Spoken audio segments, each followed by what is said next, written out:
이번 시간에는 전편에 말씀드리다만 그 송어낚시 장비에 대해서 마저 설명을 드리고 채비에 대해서 설명을 드리도록 하겠습니다. 먼저 큰 장비부터 설명을 드릴게요. 이게 송어 뜰채인데요. 송어는 그 냉수대 어종이라고 말씀을 드렸잖아요. 그래서 피부가 열을 우리가 36.5도 정도 되는 우리의 그 체온으로 송어를 만지면 송어는 화상을 입습니다. 그래서 또 송어를 비늘도 많지 않고 비늘이 아주 작은 고기이기 때문에 안전하게 떠서 또 안전하게 다시 손맛을 즐겼으니까 다시 놔줘야 되기 때문에 뜰채는 이런 실리콘 뜰채를 잘 얼지도 않고 그렇기 때문에 이 실리콘 뜰채를 사용하는데요. 실리콘 뜰채는 제가 사용해 본 경험에 의하면 이 깊이가 깊을수록 좋습니다. 왜 그러냐 하면 뜨는 건 문제가 안 돼요. 뜨는 건 문제가 안 되는 게 왜 뜨는 건 문제가 안 되냐면 뭐 이 정도 깊이라도 충분히 뜨는 데는 다 뜰 수가 있습니다. 근데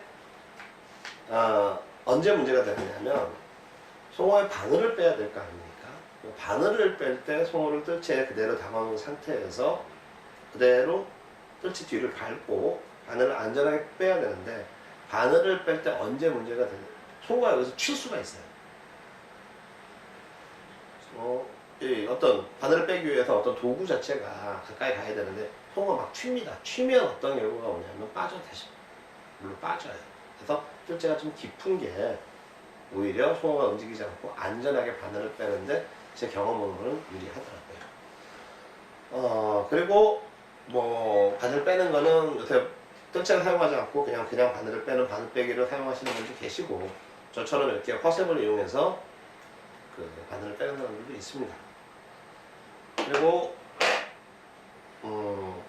송어 낚시는 요새는 뭐 스푼을 가지고 낚시를 하는 것이 어떤 송어 낚시의 최고 베테랑들이 하는 뭐 방법이다라고 얘기하는데 저는 꼭 그렇게 생각하진 않아요. 뭐 스푼을 사용을 했든 웜을 사용을 하든 아니면 민호를 쓰든 크랭크 베이트를 쓰든 뭐 아니면 러버 쥐그를 사용을 하든 상관이 없습니다. 어차피 즐기러 간 거잖아요. 그러면 어떤 식으로든 가장 적재적소에 이런 루어들이 다양하게 나오는 거는 상황에 맞춰서 사용을 하라고 다양한 종류의 루어가 나오는 겁니다. 근데 그거를 상황에 맞춰서 다양한 루어를 사용을 하는 것이 맞아요. 또 그게 또 재미고요. 왜? 다양한 루어를 운영을 해본다는 것 자체는 루어하고 낚시를 하시는 낚시인으로서 굉장히 당연히 거쳐야 된다는 상황이고 또 그렇게 돼야만 낚시도 늘고 또 우리가 목적으로 했던 손맛도 충분히 즐길 수 있을 거라고 저는 생각을 합니다. 대표적인 스푼호입니다. 색상이 굉장히 다양하게 나오고요. 그람수도 굉장히 다양하고 모양도 굉장히 다양하게 나옵니다. 스푼 같은 경우에는 뭐 운영 방식이 굉장히 많은데 스푼 같은 경우에는 제가 경험으로 해봤을 때는 새로 들어간 방류했을 때에 새로 들어갔을 때 폭발적인 입질을 많이 합니다. 그리고 스푼으로 뭐 전문적으로 스푼을 가지고 하는 거예요. 진짜 뭐 송어 낚시다라고 믿는 분들도 계신데 그분들 뭐 하시는 거 보니까 하루 종일 스푼을 던지고 감고 던지고 감는데 굉장히 뭐 한 3, 4초에 한 바퀴 정도씩 아주 저속으로 감으면서 미세한 그 움직임으로 송어를 잡아내시는 분들도 계세요. 근데 그분들이 잘못하시는 것도 아니고 또 그분들만이 옳다고 할 수도 없습니다. 제가 볼 때는 어떤 식으로 운영을 하든 스푼이라는 것 자체가 왜 스푼이 됐냐 하면 영국에서 가장 고전적인 스타일인데 영국에서 귀족들이 그 티타임을 가졌나 봐요. 내과가 있고 이런 영주의 장원 같은 데서 티타임을 갔는데 어떤 사람이 커피나 차를 마시다가 이 티스푼을 툭 떨어뜨렸대요. 떨어뜨렸는데 냇가에 그게 탁 떨어지는 순간 고기가 와서 그냥 그걸 팍 하고 치는 걸 보고 영감을 얻어서 아, 이 사람이 낚시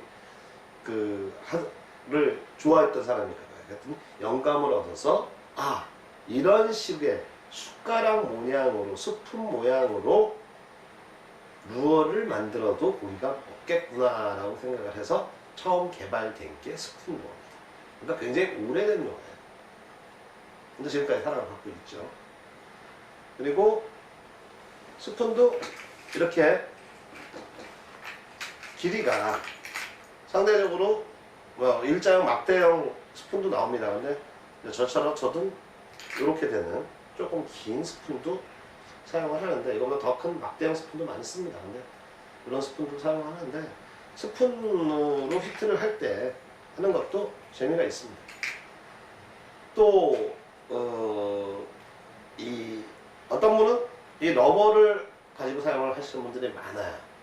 여기다 물론 웜을 하나 더 달아서 사용을 할 수도 있습니다. 근데 이런 러버 이건 꼭 벌레가 물에 빠져서 허우적거리고 있는 그런 청산이죠. 그래서 이걸 가지고 운영을 하시는 분들도 많습니다. 또 지그헤드에다가 웜을 달아서 계속해서 일정한 액션으로 끌어주는 그런 방식의 뭘 하시는 분들도 많고요. 또 이것도 저것도 다 입질이 좋지 않을 때는 그냥 이런 민호 종류나 이런 것들을 사용해 보실 수 있습니다.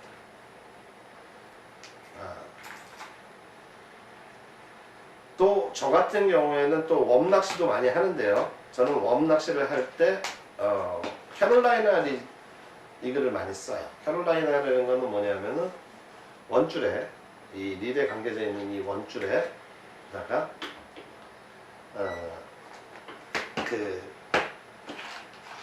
요런 유동으로 되어 있는 이런 구슬을 하나 끼입니다. 물론 요 사이즈도 그 무게에 따라서 이렇게 좀 큰 거부터 이렇게 작은 것까지 굉장히 다양한 사이즈를 가지고 다녀요. 그런 걸 하나 끼고 그 다음에 또 춥고 손도 곱고 그러기 때문에 저 같은 경우에는 이런 식으로 바늘을 매가지고 다닙니다.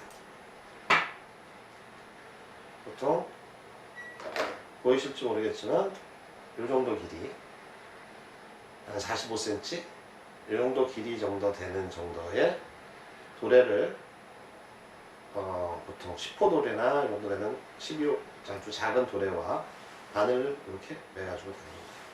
이렇게 해서 아까 말씀드린 대로 원줄에 이 미단을 넣고 그 다음에 이쪽 편에다가 묶으면 이렇게 되겠죠. 그죠? 이렇게 될 겁니다. 그래서 이건 유동식이고요. 이렇게 해서 여기다가 다양한 웜들을 사용해서 천천히 끌기도 하고 그 다음에 한번 위로 살짝 액션을 주고 또 살짝 끌기도 하고 굉장히 다양한 액션을 줘서 입질을 유도하는데요. 제가 많은 낚시터와 겨울철 같은 경우에는 보통 한 25회 정도 출조를 해보면 송어가 뭐 어디 있는 송어나 습성이 비슷하지 않겠습니까? 근데 해보면 요 채비가 굉장히 조항이 좋아요. 그러니까 보통 2자릿수 정도의 조항은 안정적으로 나오는 그런 채비입니다. 물론 웜의 색깔은 계속해서 바꿔주셔야 됩니다. 똑같은 색깔로 했을 때는 어느 정도 입질을 하다가 몇 마리 나오고 나면 학습이 됐는지 잘 입질을 안 해요. 그러면 웜을 색깔을 좀 바꿔주시고 이렇게 운영을 하시면 특히 바닥에서 30cm 정도 송어가 떠 있을 경우에는 상당히 바닥권으로 송어가 깔려 있다 라고 느껴지실 때는, 그때는 이런 웜체리 한번 해보시기 바랍니다. 그리고 이제 초보자들이 많이 하는 이런 마커 채비들, 마커를 사용해서 띄워놓고 찌를 보는 거하고 똑같죠. 마커 채비들 많이 하시는데, 마커 채비는 수심이 한정적으로 정해져 있기 때문에 초보자들이나 또 여성분들, 어린이분들이 즐기시면 굉장히 좋습니다. 하지만 이건 진정한 무어 낚시라고 볼 수는 없어요. 왜냐면 내가 액션을 주는 게 아니지 않습니까? 저절로 그냥 송어가 와서 물어준 다음에 이 마커가 사라지는 걸 보고, 아니면 깜빡깜빡 하는 걸 보고 챔질을 하는 거기 때문에 루어 낚시로서의 그냥 수학을 하고 손맛을 보는 것 뿐이지, 루어 낚시를 계속 즐길 때 별로 도움이 되지 않습니다. 그리고 또 하나는 바람이 많이 불 때는 떠 있기 때문에 계속 밀려당기니까 옆에 낚시하시는 분들한테 굉장히 방해가 될 수 있습니다. 그래서 마커 채비는 어린이나 또 처음 낚시를 하는 여성분들한테 좋지만, 낚시를 계속 즐기실 낚시하실 분들 같으면 꽝을 치시더라도 마커 채비를 피해서 낚시하시는 게 어떨까 생각이 듭니다. 지금까지 간단하게나마 루어 낚시, 이 송어 루어 낚시에 대해서 설명을 드렸는데요. 지금 일부 제가 지금 있는 곳이 분당인데, 이 근처에 보면 어떤 곳은 지금 웜낚시를 금지시킨다. 또 어떤 곳은 자비터라 그래서 비용을 좀 더 받고 송어를 잡아갈 수 있는 곳에서는 허용을 하고, 또 손마터라 그래도 목샷, 그러니까 송어가 꼴딱 삼켜서 결국은 송어의 바늘을 빼다가 송어가 상해서 송어를 죽일 수밖에 없는 그런 상황이 많이 벌어지기 때문에 목샷이 많이 나기 때문에 알채비라고 그러죠. 그런 것들이 금지가 많이 되어 있는데, 저는 그래요. 저는 어떠냐면 제 생각에는 목샷이 나는 게 스푼이라고 그래서 챔질이 좀 늦었을 때는 스푼도 송어가 상할 수 있습니다. 물론 덜 하긴 합니다. 그리고 아무래도 웜이 그런 일이 많죠. 근데 그것도 제가 볼 때는 낚싯대로 입질을 정확하게 빨리 파악할 수 있다 그러면 거의 대부분 목샷을 피할 수 있더라고요. 그래서 이 모든 게 결국 장비 쪽에 도움이 어느 정도 있다 그러면 피할 수 있지 않는가 그런 생각이 들고요. 또 하나는 제가 또 많이 또 단대로 샜는데, 저는 아까 이걸 보여드렸죠. 이걸 넣을 때 원줄은 4파운드인데 이 목줄은 카본사로 6파운드를 써요. 그럼 의아하시는 분들 있을 거예요. 아니 4파운드보다 목줄이 더 약해야 되는 거 아니야? 어떻게 원줄은 4파운드인데 목줄은 6파운드를 써? 라고 말씀하시는 분 계실 텐데, 원래대로 하면 원줄보다 목줄이 약해야 되는 게 맞습니다. 원론적인 얘기고요. 그러면 결국 그 원론에 맞추기만 하면 되는 거잖아요. 이게 더 6파운드라도 강하기 때문에 원줄보다 강할 것이라는 선입관을 버리시고 약하기만 하면 되는 거 아닙니까? 왜 이게 약하느냐? 원줄은 긴 줄이 늘어나요. 드랙도 있고. 대신 이 목줄이 되는 이 줄은 리더라인은 짧습니다. 45cm밖에 안 돼요. 여기에 힘을 받기 때문에, 그리고 여기 도래가 매달려 있기 때문에 더 이상 늘어날 데가 없습니다. 근데 이 부분만 힘을 받기 때문에 이게 6파운드고 이게 4파운드라도 이 줄이 터집니다.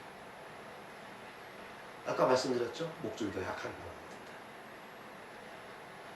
그렇게 이해를 하시면 될 것 같고요. 송어낚시 다니실 때 이런 박스 갖고 다니시는 분들 많이 보셨을 거예요. 여기 보시면 화면에 좀 어떻게 보일지 모르지만 이렇게 낚싯대를 껴놓고 릴을 달아서 이렇게 껴놓고 채비를 다 해서 해놓고 여러 대, 한 대만 가지고 즐기시는 것도 좋지만 여유가 되신다 하면 여러 대를 해놓으면 훨씬 편리합니다. 왜 편리하냐면 루어를 스푼도 달아놓고 그 다음에 민호도 달아놓고 또 웜채비도 해놓고 여러 개를 달아놓으면은 그때그때 상황이 변하는 거에 따라서 계속해서 바꿔가면서 루어를 던져서 낚시를 할 수 있기 때문에 굉장히 편리합니다. 그리고 마지막으로 제일 중요하다는 낚싯대에 대해서 다시 한번 강조를 드리면 낚싯대를 구매하실 때 어느 제품을 구매하시든 간에 이 택을 잘 보세요. 택을 보시면 이 가이드에 대해서 택이 붙어 있습니다. 이 제품 같은 경우에 보면 후지사, 일본 후지사의 제품이 붙어 있고 티타늄 프레임, 이 프레임이 티타늄으로 되어 있고 여기 보면 SIC 링이라고 써 있어요. 이 안에 링이 SIC 링이 되어 있다. 그러니까 제가 쓰는 제품인데요. 또 요거 같은 경우에는 티타늄이라는 말도 없고 이 똑같은 모양으로 생겼지만 이거는 스테인리스입니다. 그래서 무게가 저 티타늄보다는 조금 더 무겁겠죠. 그리고 이 링도 똑같이 보이실지 모르지만 이 링은 알코나이트예요. 그러니까 뭐 똑바른 비교인지는 모르지만 결국은 SIC는 다이아몬드다. 예를 들어 그만큼 강하다. 그래서 강하고 열 전도율이 굉장히 빠르다. 열을 빨리빨리 빼준다. 마찬가지로. 그리고 알코나이트는 큐빅이다. 그냥 단순하게 그렇게 생각하시면 됩니다. 그래서 앞으로 제품을 구매하시고 송어 낚시를 즐겨보시는 게 제가 볼 때는 이 드랙 사용도 한번 해보실 수 있고 또 그럼 드랙 사용을 하시면 바다 낚시를 하실 때도 굉장히 많은 도움이 됩니다. 두 번째, 바닥 지형을 관리형 저수지지만 바닥 지형을 읽어보는, 여기가 모래고 여기 돌이 있고 바닥 지형을 읽어보는 그런 경험을 해보시면 베스 낚시 같은 데는 다 노지에 가서 하기 때문에 그 처음 가보는 지형을 읽는데 굉장히 도움이 많이 되실 거예요. 그리고 카운트다운, 스푼 같은 거 쓰실 때 던져서 어느 정도 가라앉힐 때 어느 정도 가라앉히고 어느 정도 속도로 감았을 때 루어가 어느 정도 수심을 타면서 오느냐, 이런 부분들을 스스로 낚시를 하시면서 공부가 되기 때문에 그랬을 때는 쏘가리 낚시를 하는데도 굉장히 도움이 됩니다.